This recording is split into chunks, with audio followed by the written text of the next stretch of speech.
Welcome to WeLearn Virtual Learning Network. Welcome to Session 9 of Computers. इस session 9 में हम लोग पढ़ेंगे कंट्रोल स्टेटमेंट्स के बारे में. अपने इस सेशन में हम पढ़ेंगे what are the control statements.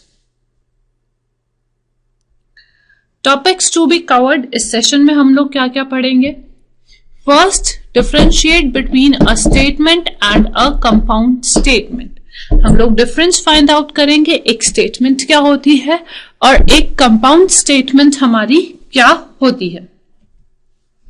Then we will learn about the conditional statements. Then familiarize with the loop statement. Loop statement हमारी कौन सी होती है. Then differentiate between while and do while. Then identify the jump statements. Jump statements हमारी कौन सी होती है. Then explain how to exit from a program. हम लोग एक प्रोग्राम से हम लोग कैसे exit करते हैं, कैसे move out करते हैं. Now let's talk about the statements. अगर हम लोग स्टेटमेंट्स की बात करते हैं तो स्टेटमेंट्स बेसिकली हमारी वो इंस्ट्रक्शंस होती हैं जो हम लोग कंप्यूटर को देते हैं कोई भी तरीके का एक्शन परफॉर्म करने के लिए. एक्शन हमारा किसी भी कोई भी डेटा को मूव करवाना, कोई भी डिसीजन मेकिंग कोई भी हो हमारा, तो ये सारे क्या है एक्शन जो है हम उससे परफॉर्म करवा रहे हैं. अगर हम लोग स्टेटमेंट्स की बात करते हैं तो स्टेटमेंट्स जो हम लोग C++ में यूज करते हैं बेसिकली हमारी स्मॉलेस्ट एग्जीक्यूटेबल यूनिट होती है हमारी C++ में स्टेटमेंट्स, और इनको हम लोग टर्मिनेट करते हैं सेमीकोलन से. So if we talk about the statements are the instructions given to a computer to perform any kind of action. Action may be in the form of data, movement, decision making, etc. The statements from the smallest executable unit are within a C++ program. Statements are always terminated by semicolon. Now come compound statements. अगर हम लोग बात करते हैं compound statements की तो compound statements basically हमारी वो ग्रुप होती हैं स्टेटमेंट्स को जो हम लोग यूज करते हैं इंडिविजुअल स्टेटमेंट्स को ग्रुप अप करके एक स्टेटमेंट हम लोग जो जनरेट करते हैं वो होती हैं हमारी compound statements. So if we talk about a compound statements, हमारी जो कंपाउंड स्टेटमेंट्स हैं हम लोग उनको ग्रुप अप करके एक सेमीकोलन से ही एंड करते हैं. और हमारी जितनी भी कंपाउंड स्टेटमेंट्स होती हैं इन ग्रुप ऑफ स्टेटमेंट्स को हम लोग क्या कहते हैं, ब्लॉक. और कंपाउंड स्टेटमेंट्स को हम लोग कर्ली ब्रेसेस में क्या करते हैं, एनक्लोज करते हैं. अगर हम लोग ओपनिंग ब्रेसेस की बात करते हैं तो ओपनिंग ब्रेसेस हमारा सिग्निफाई करता है कि हम लोगों ने स्टेटमेंट्स बिगिन करी है. हम लोग अगर क्लोजिंग ब्रेसेस मार्क करते हैं तो क्लोजिंग ब्रेसेस हमारा डिफाइन करता है कि हम लोगों ने स्टेटमेंट्स टर्मिनेट करी है. So if we talk about compound statements, compound statement is a grouping of statements in which each individual statement ends with a semicolon. The group of statement is called block. A compound statements are enclosed between a pair of braces. The opening brace signifies the beginning and the closing brace signifies the end of block. Now come null statement. अगर हम लोग नल statement की बात करते हैं तो नल statement में हम लोग सिर्फ क्या इंडिकेट करते हैं, हम लोग सिर्फ सेमीकोलन राइट करते हैं. तो वो सिर्फ खाली सेमीकोलन हमारा इंडिकेट करता है कि ये हमारी कोई एम्प्टी स्टेटमेंट है या फिर कोई हमारी नल स्टेटमेंट है. ये हमारा कब यूजफुल होता है, जब हमारी कोई लैंग्वेज का सिंटेक्स हम लोगों को कोई स्पेसिफाई करनी है कोई स्टेटमेंट, बट उसमें हम लोगों को कोई लॉजिक ऐड ऑन नहीं करना उस स्टेटमेंट में, तो वहां पे हम लोग ऐड ऑन कर सकते हैं अपनी नल स्टेटमेंट्स। अगर हम लोग नल स्टेटमेंट की बात करते हैं तो नल स्टेटमेंट्स हम लोग जनरली यूज करते हैं फॉर और व्हाइल लूपिंग स्टेटमेंट्स में। जहां पे हम लोग फॉर लूप लगाते हैं या फिर व्हाइल लूप लगाते हैं, वहां पे हम लोग नल स्टेटमेंट्स का यूज करते हैं। So if we talk about the null statements writing only a semicolon indicates a null statement. Thus, semicolon is a null or empty statement. This is quite useful when a syntax of language needs to specify a statement, but the logic of a program does not need any statement. The statement is generally used in for and while looping statements. Now come conditional statements. अब बारी आती है हमारी किसकी? Conditional statements. Conditional statements basically हमारी वो statements होती हैं जिसमें हम लोग कंडीशंस प्रोवाइड करते हैं, कंडीशंस लगाते हैं। कोई कंडीशन दे दी और अगर वो कंडीशन ट्रू हुई तो हमारा क्या आया? रिजल्ट जनरेट हुआ। तो वो कौन सी होती है? हमारी कंडीशनल स्टेटमेंट्स। तो अगर हम लोग बात करते हैं कोई कंडीशनल स्टेटमेंट्स, एक्चुअली होता क्या है कि हमारा जो भी हम लोग प्रोग्राम हम लोग यूज कर रहे हैं, जो प्रोग्राम हमारे बना रहे हैं, कई बार ऐसा होता है कि उस प्रोग्राम को हम लोगों को कोई ना कोई कंडीशन स्पेसिफाई करनी है। उस प्रोग्राम को एग्जीक्यूट करवाने के लिए हम लोगों को कोई ना कोई कंडीशन क्या करनी पड़ती है? स्पेसिफाई करनी पड़ती है। तो उस केस में हम लोग किसका यूज करते हैं? कंडीशनल स्टेटमेंट्स का यूज करते हैं। If we talk about the conditional statements, sometimes a program needs to be executed depending upon a particular condition. C++ provides the following statements for implementing the selection of control structure. First आई हमारी conditional statements की अगर हम लोग बात करते हैं तो very first है हमारी कौन सी? इफ स्टेटमेंट में। इफ जैसा कि हमारा नाम सजेस्ट कर रहा है, इफ के बाद हम लोगों ने कंडीशन दे दी और उसके बाद कंडीशन के बाद हमारा रिजल्ट क्या जनरेट होगा। फिर उसके बाद हमारे पास आई if else statement. If else में हमारा क्या स्पेसिफाई करता है? इफ के बाद हम लोगों ने कंडीशन दे दी, उसके बाद अगर वो कंडीशन फुलफिल नहीं होती है तो एल्स में हम लोगों ने वो स्टेटमेंट दी जो वो हम लोग उसकी सेकंड कंडीशन, जो अगर वो कंडीशन फुलफिल नहीं होती है तो उसके बाद हमारा क्या रिजल्ट प्रोवाइड करेगा, वो हम लोगों ने किस में दे दिया? एल्स में दे दिया। अगर हम बात करते हैं नेस्टेड इफ की, तो नेस्टेड इफ का मतलब क्या है? If with in a if, मतलब एक इफ के अंदर दूसरा इफ हमारा क्या स्पेसिफाई करता है? Nested if.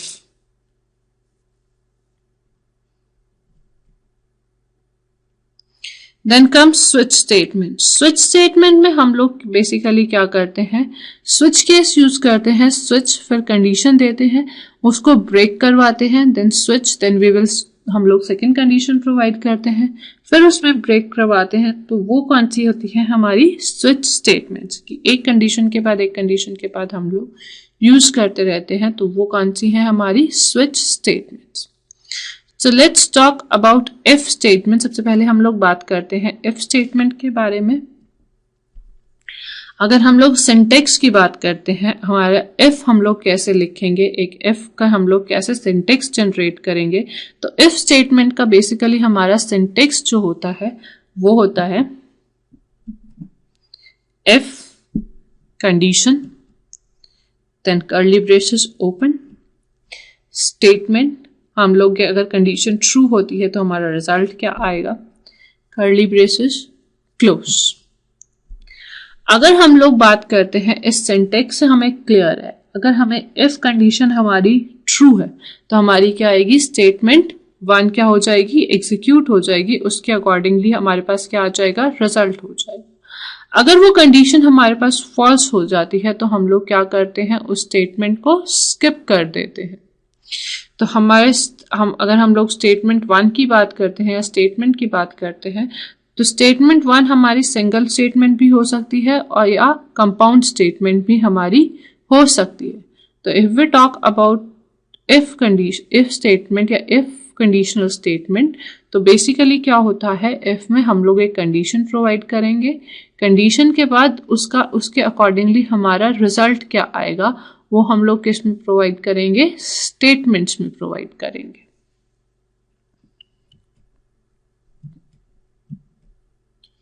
Now comes switch statement. अगर हम लोग स्विच स्टेटमेंट की बात करते हैं, तो अगर इफ एल्स स्टेटमेंट्स हमारे पास दो तरीके से हम लोग यूज कर रहे हैं। हम लोग स्विच स्टेटमेंट में हम लोग मल्टीपल ब्रांचिंग को यूज करते हैं।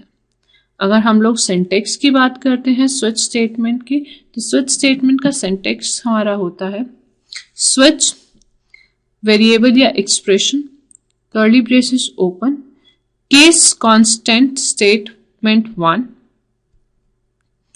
हम लोगों ने इसमें लिखा। फिर उसके बाद हम लोगों ने ब्रेक लगाया। ब्रेक लगाएंगे तो हमारी क्या हो जाएगी, वो वहीं पे टर्मिनेट हो जाएगी।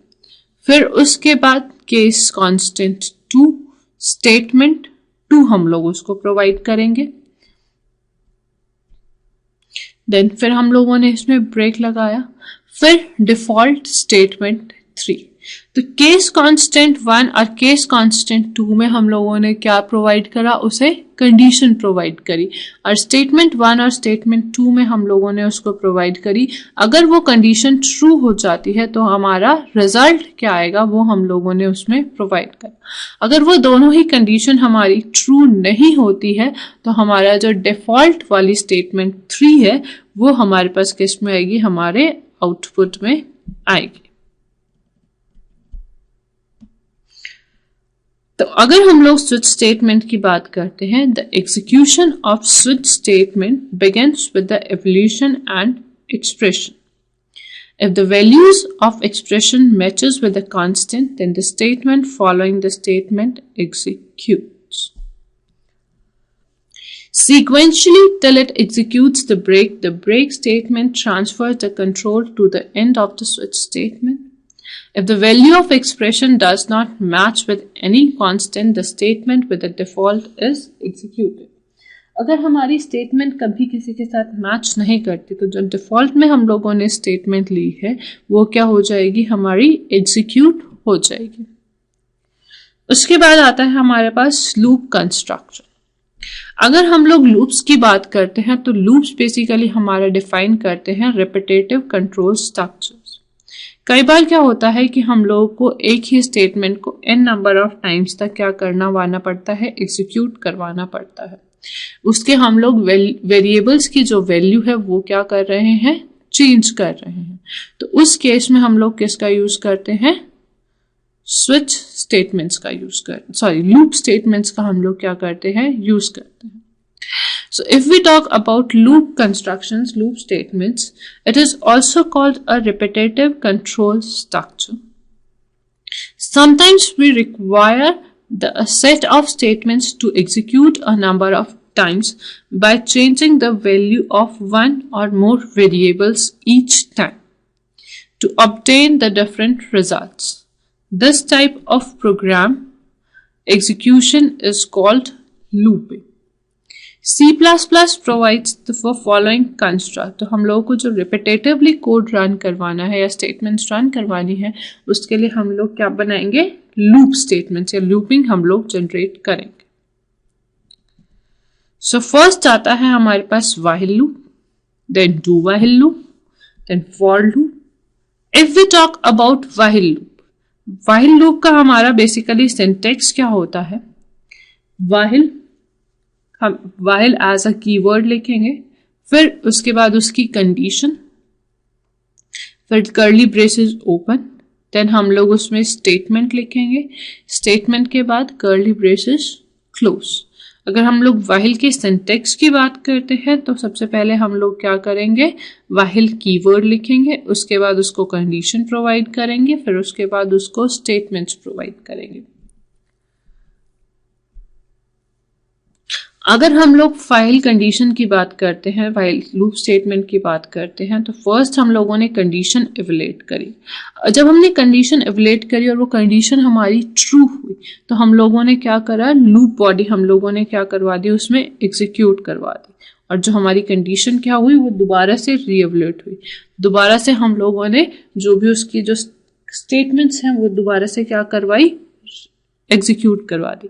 जैसे ही हमारी कोई कंडीशन फॉल्स हुई तो लूप हमारा क्या बन जाएगा, टर्मिनेट हो जाएगा और वो नेक्स्ट स्टेटमेंट में चला जाएगा व्हाइल लूप की। So the flow diagram indicates that a condition is first evaluated and the condition is true. The loop of the body is executed and the condition is re-evaluated and the loop body is executed repeatedly as long as the conditions remains true. As soon as the condition becomes false, it comes out of the loop and goes to the statement next to while loop. To make it more clear, we take the following example. Find the sum of first 10 natural numbers, that is 1, 2, 3 till 10. Hash include iostream.h हमारी क्या है, header file है जो हम लोगों को programme पे mention करनी है। फिर हम लोगों ने void main लिया, देन हम लोगों ने एक इंटीजर n लिया और इसका टोटल क्या लिया, हम लोगों ने 0। हम लोगों ने n की वैल्यू कहां से स्टार्ट करी, n इक्वल्स टू 1। अब हम लोगों ने क्या कंडीशन दी, while n is less than equal to 10। हमने कंडीशन दी जब तक जो n की वैल्यू है वो लेस देन और इक्वल टू 10 तक है, तब तक total plus equals to n। Total है उसमें हम लोग इंक्रीमेंट कर रहे हैं कहां तक, n तक। Then n plus plus increment करते रहेंगे हम लोग n की वैल्यू में, और स्टेटमेंट्स हम लोगों ने क्या कर दी कम। तो सी आउट हम लोग प्रिंट करवा रहे हैं, sum of first 10 natural number is. So the variable n is called loop control variable since it is used to control the loop repetition. Normally 3 operations listed below must be performed on a loop control variables. अगर हम लोग loop control variables की बात करते हैं तो हम लोगों को loop control variables पे कम से कम 3 ऑपरेशन जो है वो परफॉर्म करने होते हैं। फर्स्ट आता है हमारे पास जो भी लूप कंट्रोल वेरिएबल है उसको इनिशियलाइज करवाना। फिर उसके बाद आता है हमारा जो भी लूप कंट्रोल वेरिएबल है उसको टेस्ट करना। फिर उसके बाद आता है हमारे पास जो भी हमारा लूप कंट्रोल वेरिएबल है उसको अपडेट करना। So normally there are three operations listed below and must be performed on a loop control variable. First, to initialize the loop control variable. Second, to test the loop control variable, and third, to update a loop control variable. If we talk about the operation must be performed before the loop is entered. अगर हम लोग operation की बात करते हैं तो हम लोग लूप में एंटर करने से पहले ऑपरेशन को क्या करवा ले, परफॉर्म करवा ले। Second, operation must be performed before each execution of the loop body, depending on the result of this test. The loop will either be repeated or make an exit. Operation must included as a part of loop body. जो भी हम लोग उस पे operation perform करवा रहे हैं वो ऐसा होना चाहिए कि हमारा क्या है, ये एक लूप बॉडी का क्या है, पार्ट है। Unless loop control variable is updated in a loop body, its value cannot change and loop exit will never occur. अगर हम लोग लूप की वैल्यूज अपडेट नहीं कर रहे हैं अपने लूप वैल्यू में तो उसकी वैल्यू कभी चेंज नहीं होगी और हमारे जो लूप है उसमें कभी भी एग्जिट नहीं होगा। So if we talk about do while loop, जो सिंटेक्स है हमारे पास डू व्हाइल लूप का वो क्या है, do while condition. The flow diagram indicates that after each execution of a loop body, the condition is true. The loop body is executed again. If the condition evaluates false, loop exit occurs and next program statement is executed. Note that loop body is always executed at least once. अगर हम लोग loop इसकी बात करते हैं do while की, तो do में हम लोग कब क्या करेंगे, हम लोग स्टेटमेंट एग्जीक्यूट करवाएंगे, और सेकेंड टाइम में हमारे पास हम लोग वाइल में क्या करेंगे, कंडीशन चेक करेंगे। अगर हमारी कंडीशन ट्रू हुई तो वो दोबारा से लूप में चला जाएगा, अगर वो फॉल्स हुई तो वो उसमें नहीं आएगा, वो नेक्स्ट स्टेटमेंट एग्जीक्यूट करेगा। सो इसमें कम से कम हमारा जो डेटा है जो हम लोग लूप में है, कम से कम एक बार तो जरूर विजिट करेंगे। One important difference between the while and do-while loop is a relative ordering of conditional test and loop body execution. एक important difference की अगर हम लोग बात करते हैं while loop और do-while loops में, कि हमारे पास क्या है, ये relative ordering जो हमारी conditional statement test की है और जो loop body execution का है वो क्या है, relative test its opposite. while में क्या होता है, सबसे पहले हमारी कंडीशन चेक होती है और फिर हम लोग स्टेटमेंट एग्जीक्यूट करवाते हैं। पर डू वाइल में क्या होता है, सबसे पहले हम लोग स्टेटमेंट एग्जीक्यूट करवाते हैं, उसके बाद क्या करते हैं, कंडीशन चेक करते हैं। In the while loop, the loop repetition test is performed before each execution of the loop body. The loop body is not executed at all the initial test fails. In the do while loop, the loop termination test is performed after each execution of loop body. And the loop body is always executed at least once. Now let's talk about for loop. अगर हम लोग for loop की बात करते हैं, it is a count of control loop in sense the program knows in advance how many times a loop is to be executed. हम लोगों को for loop में हमारे पास हमें पहले ही पता होता है कि हम लोग कितनी बार जो है वो loop को execute करवाएंगे। अगर हम लोग syntax की बात करते हैं for loop की, first आता है हमारे पास for as a keyword, then comes initialization, then comes decision, and then comes increment और decrement. For फिर उसके बाद उसकी statements, then close. Now let's talk about jump statements. अगर हम लोग jump statements की बात करते हैं तो jump statements हमारी unconditional transfer होता है प्रोग्राम कंट्रोल को with a function, जैसे कि हमारी go to statement हो गई, break statement हो गई, continue statement हो गई। अगर हम लोग बात करते हैं go to statements की, तो go to statements बेसिकली हम लोग उसी फंक्शन में क्या प्रोवाइड कर देंगे कि go to that statement। तो अगर हम लोग सिंटेक्स की बात करते हैं go to statement में, तो वो होता है हमारा go to program, कि हम लोगों को किस प्रोग्राम पे जाना है उसको हम लोग go to as a keyword use करेंगे, उसके बाद programme, then we will terminate the statement, then after that statements, then program। अगर हम लोग PGR की बात करते हैं तो PGR is known as label. PGR हमारा क्या है, it is used as a label and it is a user defined identifier. After the execution of go to statement, the control transfers to the line to the label PGR. Note that it is not good programming to use the go to statement in a program. अगर हम लोग syntax की बात करते हैं break statement की, तो break statement हम लोग यूज करते हैं स्विच स्टेटमेंट में या फिर किसी भी लूप्स में। ये हमारा क्या करता है, जो प्रोग्राम हम लोग एग्जीक्यूट कर रहे हैं वो नेक्स्ट स्टेटमेंट पे मूव करवा देता है। Loop, while, condition, statement 1, if, condition, break. तो यहाँ पे हम लोग किसका यूज करते हैं, break. Then statement 2, close. Statement 3, the break statement skips the rest of the loop and goes through the loop. If we talk about continue statement, the continue statement is used in the loops and cause the program to skip the rest of the body of the loop. While, condition, statement 1, if, condition, continue, statement 2, statement 3. The continue statement skips the rest of the loop body and starts with a new iteration. Exit function की अगर हम लोग बात करते हैं, the execution of program can be stopped at any point where the exit and status code can be informed by calling a program. The journal format is exit code semicolon. where code is an integer value. The code has the value of 0 for correct execution. The value of code varies depending upon the operating system. It requires the process.h header file. Now these are the questions to do it yourself. Happy learning, be learning.